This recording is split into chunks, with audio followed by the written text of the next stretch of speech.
नमस्कार, कैसे हैं आप सब लोग। स्वागत है आपका अपने चैनल त्रिवेदी ज्ञान वर्ल्ड में। अभी तक हम प्रागैतिहासिक भारत के अंतर्गत हमने कुछ बिंदुओं पर चर्चा की थी, जिसमें आपका पुरा पाषाण काल, मध्य पाषाण काल, नव पाषाण काल, ये सब हमने धीरे धीरे करके चर्चा में लिए थे और इन पर हमने विशेष रूप से फोकस करते हुए इनको आपको समझाने का हमने प्रयास किया था। और इसी क्रम को हम आगे बढ़ाते हुए अगला हमारा जो है ताम्र पाषाण काल टॉपिक है, जिसको हम इंग्लिश में कहते हैं कैल्कोलिथिक एज, यानी कि आज हमारी चर्चा ताम्र पाषाण काल के ऊपर होनी है। चलिए शुरू करते हैं आज का वीडियो।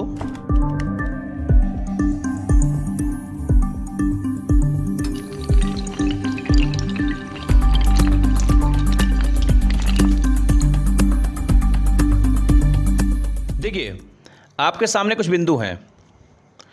ताम्र पाषाण युग के बारे में हम जानेंगे। सबसे पहला बिंदु है नव पाषाण युग, यानी कि हमने पुरा पाषाण काल, मध्य पाषाण काल और नव पाषाण काल पढ़ा था। तो इसमें लिखा हुआ है कि नव पाषाण युग का अंत होते होते धातुओं का प्रयोग आरंभ हो गया। यानी कि इससे पहले जो आदिमानव था, जो प्राचीन मानव था, वो इससे पहले पत्थरों का उपयोग कर रहा था, हड्डियों का उपयोग कर रहा था बर्तन बनाने में, औजारों को बनाने में। तो जो अभी तक पत्थरों का और हड्डियों का उपयोग कर रहा था मानव, वह अब धातुओं की तरफ अग्रसर हो गया, यानी कि उसने धातुओं का प्रयोग करना प्रारंभ कर दिया। और पत्थर के साथ साथ पहली धातु के रूप में उसने, जो पहली उसकी धातु थी, उसमें उसने तांबे का यूज किया। किसका किया? तांबे का। तो अगर आपसे पूछा जाए कभी किसी एग्जाम में कि भाई पहली धातु कौन सी प्रयोग में लाई गई आदिमानव के द्वारा, तो ये आपका आंसर होगा तांबा। ठीक है, तो उसने तांबे के उपकरणों का भी प्रयोग होने लगा, यानी पत्थर के साथ साथ पहली धातु के रूप में तांबे के उपकरणों का भी प्रयोग होने लगा। और इस युग को, यानी ये जो ताम्र पाषाण युग है ना, इसको हम कैल्कोलिथिक, यहाँ पे चाल्कोलिथिक लिखा हुआ है लेकिन हम इसको इंग्लिश में कैल्कोलिथिक बोलेंगे, कैल्कोलिथिक युग भी कहते हैं। चलिए आगे बढ़ते हैं। ताम्र पाषाणकालीन लोग मुख्यतः ग्रामीण समुदाय के थे, यानी कि जो ताम्र पाषाणकालीन लोग हैं, ये माना जाता है कि उस समय नगरीय सभ्यता का विकास नहीं था, ज़्यादातर ग्रामीण सभ्यता थी। और ये ज़्यादातर ग्रामीण समुदाय के लोग थे जो भी आदिमानव थे उस समय के।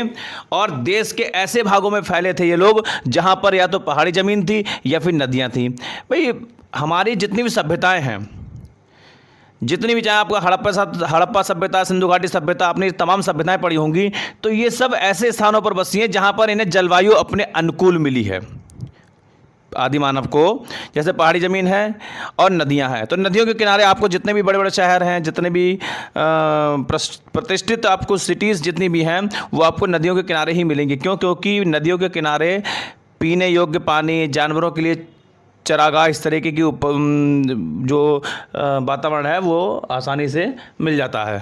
भारत में इस अवस्था से संबद्ध स्थल, यानी कि अगर मैं भारत की बात करूं, ताम्र पाषाण युग के संदर्भ में अगर सिर्फ और सिर्फ भारत की बात की जाए, तो इस अवस्था के संबद्ध स्थल जो हैं वो आपके दक्षिण पूर्वी राजस्थान, ठीक है, दक्षिण पूर्वी राजस्थान यानी कि साउथ ईस्ट राजस्थान, और वेस्टर्न मध्य प्रदेश यानी पश्चिमी मध्य प्रदेश, वेस्टर्न महाराष्ट्र तथा साउथ ईस्ट भारत। यहाँ पे आपने इन स्थानों के नाम सुने हुए हैं। तो ये कहा गया है कि ये जो आपकी ताम्र पाषाणकालीन अवस्था है, इसके अवशेष या साक्ष्य या तत्व जो भी प्राप्त हुए भारत के ऐसे स्थानों से ही प्राप्त हुए। तो इस आधार पर यह अंदाजा लगाया जाता है कि ताम्र पाषाणकालीन सभ्यता भारत के इन्हीं स्थानों पर रही होगी, जिसमें आपका दक्षिण पूर्वी राजस्थान है, पश्चिमी मध्य प्रदेश है, पश्चिमी महाराष्ट्र है तथा दक्षिण पूर्वी भारत है। चलिए आगे बढ़ते हैं। राजस्थान में आहार और गिलुंड में उत्खनन हुआ है, जो बनास घाटी के सूखे भागों में स्थित है। देखिए, राजस्थान के आहार एक स्थान का नाम है, गिलुंड ये भी स्थान का नाम है। यहाँ पर उत्खनन हुआ है और ये बनास घाटी के सूखे भागों में स्थित है। पश्चिमी मध्य प्रदेश में मालवा, कैथा और एरण में उत्खनन हुआ है। जो आपके तांबे के युग के जितने भी बर्तन हैं, ठीक है, उन सब में जो मालवा से तांबे के बर्तन प्राप्त हुए हैं या धातु के जो बर्तन प्राप्त हुए हैं, मृदभांड प्राप्त हुए हैं, उनको सबसे अच्छी क्वालिटी का माना गया है। चलिए आगे बढ़ते हैं। पश्चिमी महाराष्ट्र के जोरवे, नेवासा, दैमाबाद जो कि अहमदनगर में है, चंदौली, सोनगांव, झामगांव, प्रकाश और नासिक में विस्तृत उत्खनन किया गया, यानी बड़े पैमाने पर खनन किया गया, खुदाई की गई, और यह सभी स्थल जोरवे संस्कृति के हैं। आहार संस्कृति का काल 2100 ईस्वी पूर्व से 1500 ईस्वी पूर्व माना जाता है। ठीक है, ये जो आहार संस्कृति है, ताम्रपाषाण कालीन सभ्यता में आहार संस्कृति, इसका काल 2100, ठीक है, 2100 ईस्वी पूर्व से 1500 ईस्वी पूर्व माना गया है। ठीक है, समझिएगा आप इस बात के लिए गंभीरता से। और आगे देखिए यहाँ पे क्या लिखा हुआ है, गिलुंड इसका स्थानीय केंद्र है। ठीक है, यानी कि इस जो सभ्यता आपकी है, आहार जो आपकी संस्कृति है, इसका स्थानीय केंद्र क्या है? इसका स्थानीय केंद्र है गिलुंड। ठीक है, जहाँ तांबे के टुकड़े ही मिलते हैं। गिलुंड में जो उत्खनन हुआ है तो वहाँ पर सिर्फ और सिर्फ तांबे के ही टुकड़े या तांबे के ही अवशेष प्राप्त हुए हैं।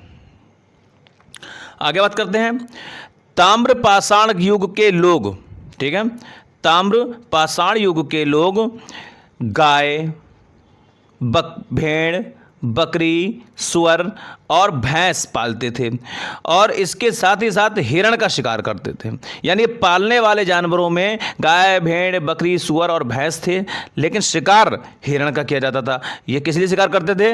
इसको पका के खाने के लिए और इसके सींगों से औजार बनाने के लिए, इसलिए ये हिरण का इस्तेमाल करते थे। ठीक है, आगे बढ़ते हैं। यह स्पष्ट नहीं हुआ कि घोड़े से परिचित थे या नहीं थे, लेकिन ऊंट के अवशेष तो मिलते हैं। यानी कि जो ताम्रपाषाण कालीन आदिमानव था वह घोड़े को जानता था या घोड़े जैसे जानवर के विषय में उसको जानकारी थी। इसके बारे में कोई साक्ष्य नहीं मिले हैं, लेकिन इतना जरूर पता चला है कि उस समय ऊंट जरूर रहे होंगे, क्योंकि ऊंटों के अवशेष उत्खनन के दौरान प्राप्त हुए हैं। वह गेहूँ, चावल, बाजरा, मसूर, उड़द, मूंग, मटर, रागी, अलसी तथा कपास, इतनी तो खेती करने लगा था। साथ ही साथ वह जो है मछली पकड़ने के लिए कांटे, यानी कि उसको बंसी बोलते हैं, कांटे का प्रयोग करता था। ठीक है, अब आप समझ गए, गेहूं, चावल, बाजरा, मसूर, उड़द, मूंग, मटर, रागी, अलसी तथा कपास, ये चीज़ें वो उगाने लगा था और मछली को पकड़ करके उसका शिकार करके उसको खाने लगा था। वह अपना घर गीली मिट्टी थोप कर बनाते थे। ठीक है, आहार के लोग पत्थर से बने घरों में रहते थे। ठीक है, आदि मानव जो थे वह अपना घर गीली मिट्टी से बनाते थे, ताम्रपाषाण कालीन लोग, लेकिन जो आहार संस्कृति के लोग थे वह पत्थर से बने घरों में रहते थे। चलिए आगे बढ़ते हैं। तांबे का शिल्प कर्म और पत्थर का कार्य करते थे। वह पत्थरों के मनके या गुटकाएं भी बनाते थे।